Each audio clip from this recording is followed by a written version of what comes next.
నమస్తే, welcome to BCN news. నా పేరు మానస. ముందుగా ముఖ్యాంశాలు. ఒక రాజకీయ పార్టీగా రాష్ట్రంలో మనుగడ సాగించే అర్హతను వైసీపీ కోల్పోయింది. విమర్శలు గుప్పించిన టీడీపీ ఎమ్మెల్యే కాల్వ శ్రీనివాసులు. ప్రజాప్రభుత్వం ఏర్పడి ఏడాది పూర్తయిన సందర్భంగా జనసేన కేంద్ర కార్యాలయంలో వేడుకలు. దీపాలు వెలిగించి బాణాసంచా కాల్చి సంబరాలు చేసుకున్న జన సైనికులు.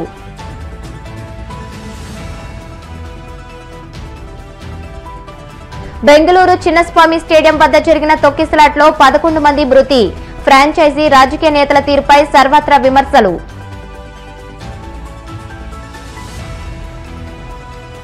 సైనికాధికారులకు విశిష్ట సేవల పథకాలు ప్రదానం చేసిన రాష్ట్రపతి.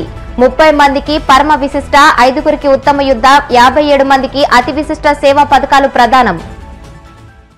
ఒక రాజకీయ పార్టీగా రాష్ట్రంలో మనుగడ సాగించే అర్హతను YCP కోల్పోయిందని TDP MLA Kalva Srinivasulu అన్నారు.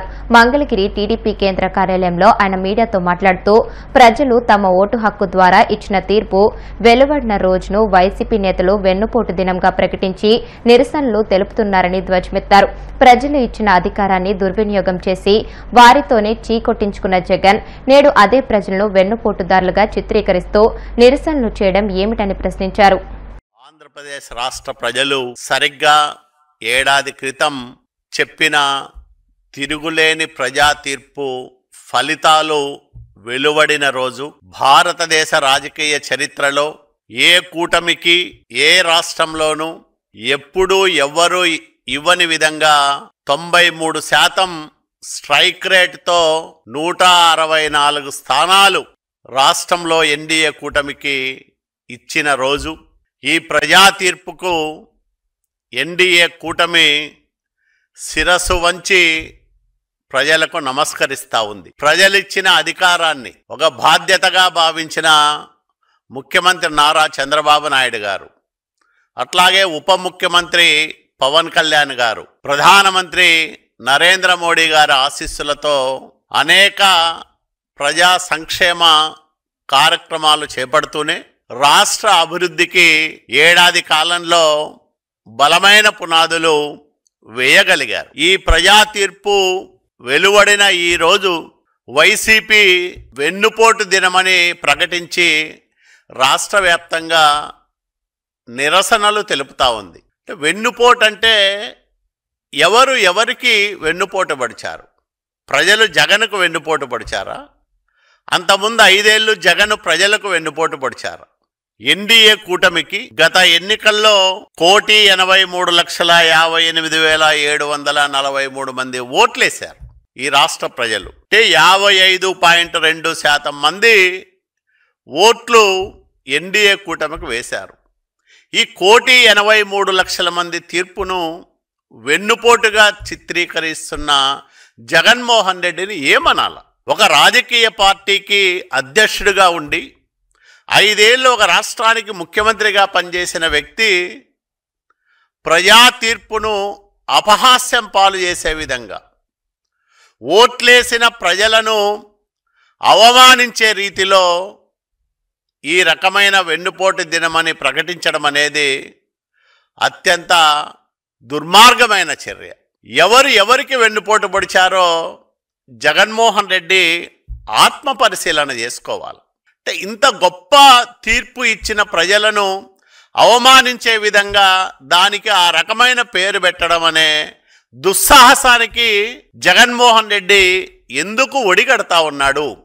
అతని మానసిక పరిస్థితి ఏ విధంగా ఉంది అని మనం సమీక్ష విశ్లేషణ చేసుకోవాల్సిన సమయం వచ్చిందని ప్రజానీకానికి మేము విజ్ఞప్తి చేస్తూ ఉన్నాం.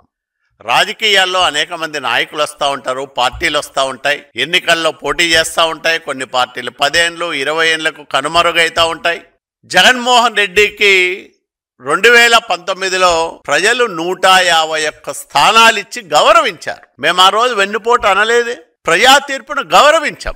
5 సంవత్సరాలు ప్రజలు జగన్మోహన్ రెడ్డికి ఈ రాష్ట్రాన్ని పరిపాలన చేయమని అవకాశం ఇస్తే జగన్ చేసిన ఆకృత్యాలు ఎన్నో ఒక్కసారి మననం చేసుకోమని అడుగుతా ఉన్నా నేను.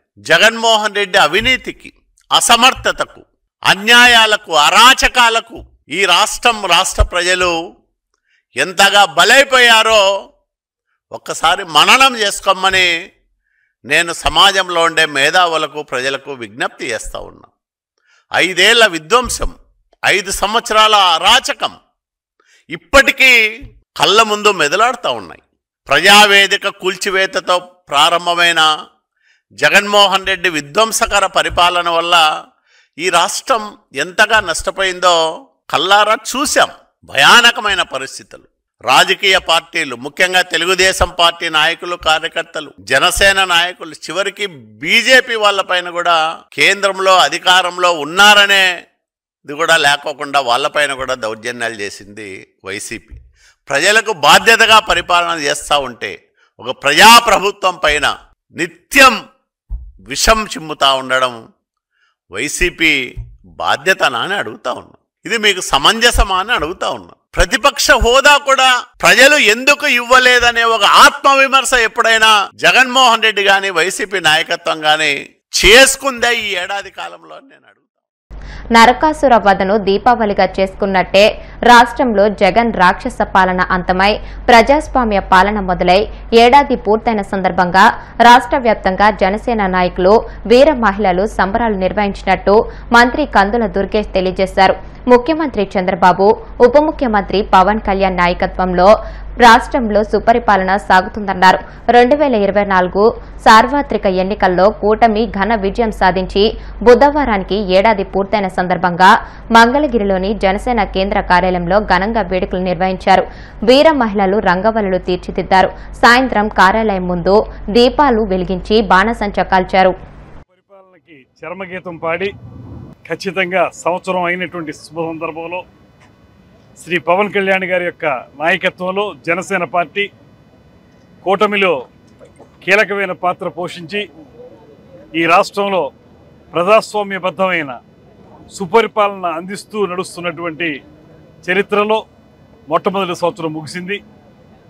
ముఖ్యమంత్రి శ్రీ చంద్రబాబు నాయుడు గారు, ఉప ముఖ్యమంత్రి శ్రీ పవన్ కళ్యాణ్ గారు, పైనుంచి నరేంద్ర మోడీ గారు అందరూ కలిసి కూటమిని ఈ రాష్ట్రాన్ని ముందుకు తీసుకెళ్ళడానికి వీలుగా నడిపిస్తున్నటువంటి శుభ సందర్భంలో ఎలాగైతే నరకాసురుణ్ణి వధించిన తర్వాత ప్రజలందరూ కూడా దీపావళి జరుపుకున్నారో ఆ విధంగా ఇవాళ జగన్ ఆధ్వర్యంలోని నియంతృత్వ ప్రభుత్వాన్ని, రాక్షస ప్రభుత్వాన్ని అంతమొందించి ఈ రాష్ట్ర ప్రజలకి విముక్తి కలిగించినటువంటి శుభ సందర్భంగా దీపావళిని, సంక్రాంతిని అన్నింటినీ కలుపుకొని మహా సంబురాలుగా జరుపుకుంటున్నటువంటి శుభ సందర్భం ఇది. ఈ రాష్ట్రంలో గడిచిన కాలంగా, ఒక సంవత్సరం కాలంగా ప్రజలందరికీ ఏ హామీలైతే ఇచ్చామో ఆ హామీలన్నింటినీ కూడా అమలు చేస్తూ ఆర్థిక పరిస్థితి చిన్నభిన్నం అయిపోయినప్పటికీ కూడా 5 సంవత్సరాల కాలంలో ఆ ప్రభుత్వం హయాంలో ఖజానా ఖాళీ అయిపోయి చిల్లి గవ్వ కూడా లేనటువంటి సందర్భంలో అధికారంలోకి వచ్చిన వెంటనే మహిళలకు ఇచ్చేటువంటి పెన్షన్ల విషయం కానివ్వండి, దివ్యాంగులకి 3,000 ఉండేటువంటి పెన్షన్ని ఎకాయికిని 15,000కు పెంచడం కానివ్వండి, రైతు బకాయిలు 1,600 కోట్ల రూపాయలని ఆర్థిక భారం ఉన్నప్పటికీ కూడా తీర్చడం కానివ్వండి, ఆ తర్వాత దీపం పథకం కానివ్వండి, ఇవాళ రైతులు పండించుకున్నటువంటి ధాన్యానికి కొనుబడి చేసిన తర్వాత 6 గంటల నుంచి 24 గంటల లోపులోనే వారి ఖాతాల్లోకి డబ్బు జమ చేయడం కానివ్వండి, ఇలా చూసుకుంటే ప్రతిరోజు కూడా ఏదో రకమైనటువంటి సంక్షేమ పథకంతో, అభివృద్ధి కార్యక్రమంతో ఈ రాష్ట్రంలో సుపరిపాలన జరుగుతున్నటువంటి శుభ సందర్భాన్ని అందరికీ గుర్తు చేస్తూ, అదేవిధంగా ఏదైతే మేము ఉచిత బస్సు అని చెప్పామో, తల్లికి వందనం కార్యక్రమం చెప్పామో అవన్నీ కూడా త్వరలోనే ప్రారంభించుకుంటున్నటువంటి ఆనందకరమైన క్షణాలు ఇవి. వాటన్నింటినీ కూడా ప్రారంభిస్తాం. తద్వారా ఈ రాష్ట్ర ప్రజలందరికీ ఇప్పుడే దీపావళి జరుపుకునే విధంగా, ఇప్పుడే సంక్రాంతి జరుపుకునే విధంగా కార్యక్రమాలని నిర్వహించడంతో పాటు ప్రధానంగా ఒక రాక్షస ప్రభుత్వాన్ని ఇంటికి సాగనంపాం. ఈ రాష్ట్రంలో ముఖ్యమంత్రిగా ఎంతో కాలం పనిచేసినటువంటి చంద్రబాబు నాయుడు గారిని సైతం 53 రోజుల పాటు జైల్లో పెట్టినటువంటి నియంతృత్వ విధానాన్ని కూడా చూసాం. అటువంటి నియంతృత్వ ప్రభుత్వానికి చరమగీతం పాడడానికి మా నాయకుడు శ్రీ పవన్ కళ్యాణ్ గారు చూపించిన చొరవ కానీ, ఆయన ఈ కూటమి ఏర్పడడానికి చేసినటువంటి కృషి కానీ, ఇవన్నింటినీ దృష్టిలో పెట్టుకుని ఇవాళ జనసేన పార్టీ శ్రేణులందరం కూటమిలో ఉన్నటువంటి ఇతర పార్టీలతో కలిసి ప్రతి చోట రాష్ట్రంలో ప్రతి గ్రామంలో ప్రతి పట్టణంలో కూడా పూర్తి స్థాయిలో ఈ సంబరాలను జరుపుకుంటా ఉన్నాం. దీని ద్వారా ఒకటే చెప్తా ఉన్నాం, సంవత్సర కాలంగా మీకు సుపరిపాలన అందించాం. రాబోయే 4 సంవత్సరాలు కూడా మీరు ఇచ్చిన మ్యాండేట్ ప్రకారం ఈ రాష్ట్రాన్ని సంక్షేమం ఒక పక్కన, అభివృద్ధి మరో పక్కన రెండింటినీ సమపాలలో రంగరించి ముందుకు తీసుకెళ్ళటానికి ఈ రాష్ట్రంలో పేదవారి కంట కన్నీరుని తుడిచి వారి మొహాల్లో ఆనందం తీసుకురావడానికి నిరంతర నిర్విరామ కృషి చేస్తామని చెప్పి మా నాయకుడు చెప్పినటువంటి మాటల్ని ఆచరణలో పెట్టడానికే మేమందరం కూడా ముందుకొచ్చామనేటువంటి మాటని మరొక్కసారి తెలియజేసుకుంటూ, సుపరిపాలనకి సంవత్సరం పూర్తయినటువంటి సందర్భంలో, దుష్ట పరిపాలనని అంతమొందించి సంవత్సరమైనటువంటి ఈ సందర్భంలో మేమందరం కూడా ఈ ఆనందోత్సవాలతోటి ఈ కార్యక్రమాన్ని నిర్వహించుకుంటున్నాం. రాబోయే రోజుల్లో కూడా ఇదే ఆనందాన్ని ప్రజలందరికీ కూడా పంచుతామనేటువంటి మాటని తెలియజేస్తాం. వెన్నుపోటు దినోత్సవంలో భాగంగా తిరుపతి జిల్లా గూడూరు పట్టణంలోని టవర్ క్లాక్ సెంటర్ నుండి సబ్ కలెక్టర్ కార్యాలయం వరకు వైసీపీ ఎమ్మెల్సీ మేరిగా మురళి ఆధ్వర్యంలో నాయకులు కార్యకర్తలు ప్రదర్శనగా వెళ్లి సబ్ కలెక్టర్ కార్యాలయం సిబ్బందికి వినతి పత్రం అందజేశారు. ఈ సందర్భంగా ఎమ్మెల్సీ మాట్లాడుతూ ప్రజలు ఎంతో నమ్మకంతో కూటమి ప్రభుత్వాన్ని గెలిపించారని, కానీ సంవత్సరం అవుతున్నా ఇప్పటి వరకు ఏ పథకాలు అమలు చేయడం లేదని ధ్వజమెత్తారు. కరోనా కష్టకాలంలో కూడా గత ముఖ్యమంత్రి జగన్ సంక్షేమ పథకాలు అమలు చేశారని, ఇప్పటికైనా ప్రభుత్వం ఇచ్చిన హామీలను నెరవేర్చాలని డిమాండ్ చేశారు. చెప్పిన సంక్షేమ ఫలాలు ఎన్ని అమలైనాయి మీకే న్యాయ నిర్ణేతగా తెలియజేసుకుంటాం. ఈరోజు ప్రజా కోర్టులో కూడా ప్రజలందరికీ మనవి చేసుకుంటున్నాం. చెప్పినటువంటి సంక్షేమ ఫలాలు సూపర్ 6 మొదటగా జగన్మోహన్ రెడ్డి గారు గొప్పగా ఇంటింటికి చేరుతున్నటువంటి పెన్షన్ని దాకలేక ఏదో పెంచుతామని ఒక తూతూ మంత్రంగా అది ఒకటే పెంచడం జరిగింది. దాంట్లో కూడా ఎన్నో లొసుగులు ఉన్నాయి. 66,34,000 మందికి పెన్షన్లు ఇవ్వడం జరిగింది జగన్మోహన్ రెడ్డి గారి పీరియడ్లో. తెల్లవారుజామున ఇంటికి పోయి అవాతాతలకు వాళ్ళ మనోభావాలు దెబ్బతినకుండా మరి వారికి అందజేయడం జరిగింది. ఈరోజు నిబంధనల పేరిట దాదాపు 4-5 లక్షల పెన్షన్లు ఎగ్గొట్టారు.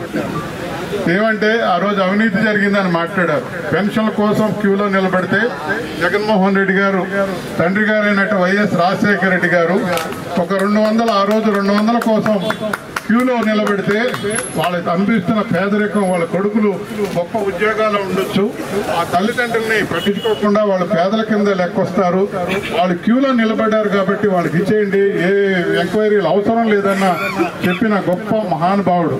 అదే ఈ కూటమి ప్రభుత్వం 5 లక్షల మందికి పెన్షన్ లేకుండా చేయడం జరిగింది. అదేవిధంగా ఈరోజు వికలాంగులైతే తంటాలు పడతా ఉన్నారు. ఆ సర్టిఫికేట్ కోసం జిల్లా హెడ్ క్వార్టర్లో తంటాలు పడతా ఉన్నారు. సగానికి సగం తీసేస్తా ఉన్నారు.